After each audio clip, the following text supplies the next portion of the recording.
That was a damn good episode of Daredevil. BB will not miss a chance to write a story.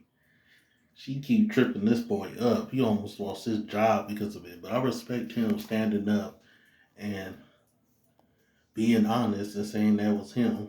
Because, I mean, it was.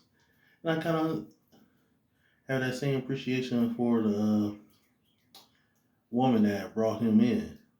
Like, I thought she might just let him, flail. But I respect that too. And it's funny though. All this reporting on scandal after scandal when really he's just trying to do the things he promised he would, but red tape. And it's not like the red tape is unimportant. We do need to, do studies to make sure this is viable. Not in a money sense, but that it would actually work. That once we build these things, that it doesn't just crumble because no one made sure it was up to code, which happens a lot. But yes, all that's important. But also, there's always people getting in the way to try to stop it from getting further than it can to begin with.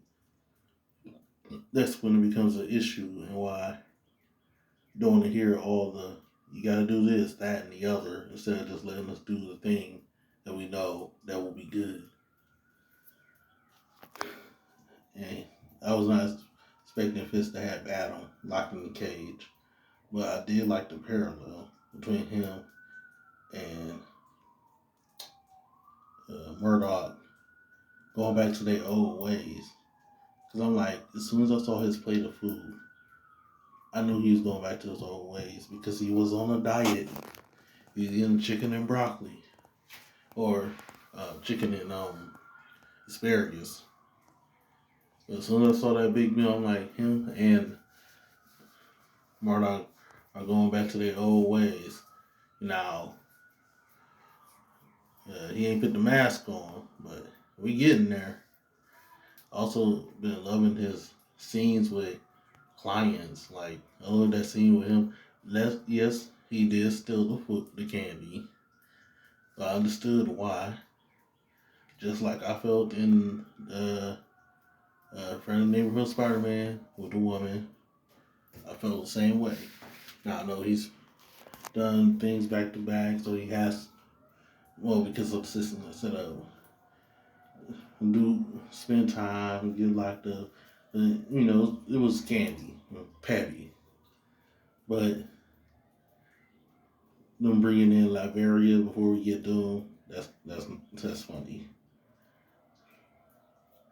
Bringing it up more right now. But I love that scene. I also like the beginning scene with White Tiger's niece, who will get that ambulance and take up the mantle. I'm pretty sure that was a nice setup. But that scene was good, and that girl, she hit it out the park. I was like, dang, she killing this scene. Also, the therapy with Fisk and his wife, that was a good scene. Just all the relationships, really. And then Castle. I like this. Like, he's still broken, but he hasn't like necessarily given up the fight. He ain't out there doing nothing right now, but I love that back and forth him and Matt had. And Joe just he's able to bring them emotions out of Matt. To like to some degree deal with the loss. He wanted to do more. You know that he did not want Bullseye to get up off that ground. But like he said, he got life. But then he hit him with the Foggy. It was just a great character episode, really. And all around. Really enjoying the drama.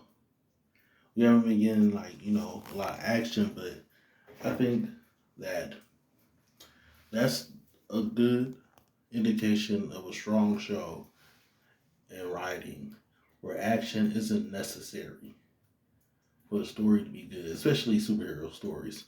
You know, some people, when they watch a story, they be like, this is all good and all, but I want fights. I want people hitting each other. It's like people that didn't love Villain Saga Season 2, you know, focus on the wrong thing instead of what the story's trying to tell. And this is a good story.